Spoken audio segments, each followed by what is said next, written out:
Hello दोस्तों, आज की कहानी बहुत इंटरेस्टिंग है। आज की कहानी का नाम है रमेश की वायरल यात्रा, सोशल मीडिया का जादू।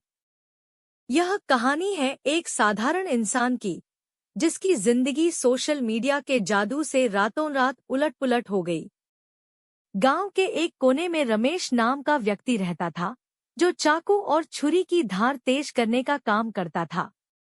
उसकी एक साइकिल थी, जिस पर वह सवार होकर गांव-गांव, गली-गली घूमता और मीठे सुर में गाना गाते हुए लोगों को अपनी सेवाएं देने का न्योता देता।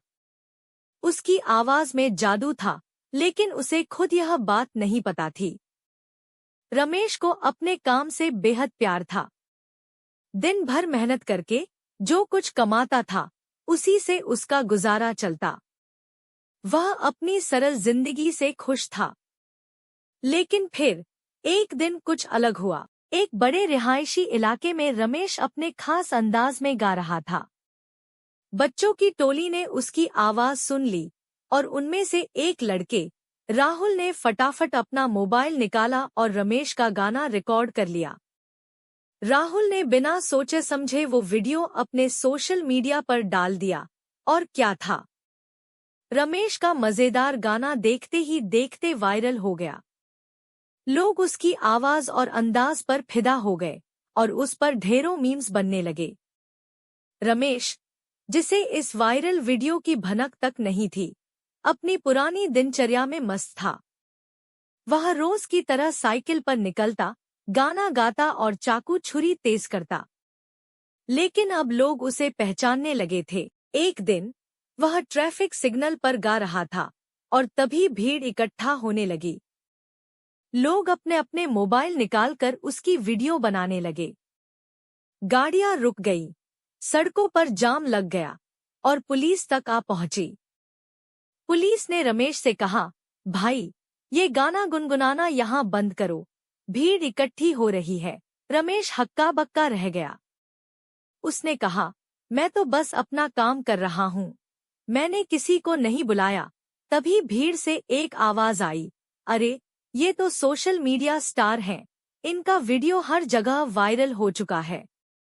रमेश को यह सब सुनकर बड़ा अजीब लगा, लेकिन वह भीड़ से बचने के लिए जल्दी से अपना सामान उठाकर वहां से भाग निकला।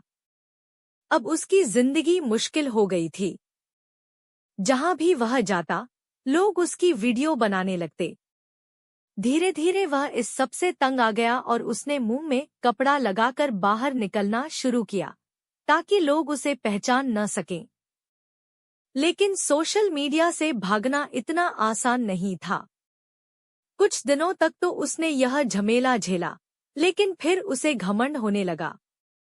अब अगर कोई उससे वीडियो बनाने की बात करता, तो वह पैसे मांगने लगा। लोगों ने उसकी गरीबी को देखकर उसे ऑनलाइन पैसे भी भेजने शुरू कर दिए। देखते ही देखते रमेश के पास खूब सारे पैसे जमा हो गए और उसने अपना काम ही बंद कर दिया। अब रमेश जब भी बाहर निकलता, तो ऐसा लगता मानो कोई सेलिब्रिटी आ रहा हो। वह लोगों से भागता, मुंह छुपाता और अपनी नई मिली शोहरत में खो गया। धीरे धीरे उसकी मानसिक स्थिति बिगड़ने लगी और उसका व्यवहार अजीब होता गया।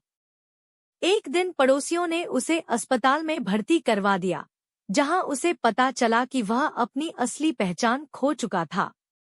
कई दिनों तक इलाज के बाद रमेश ने महसूस किया कि उसकी सच्ची खुशी तो उसके पुराने जीवन में ही थी।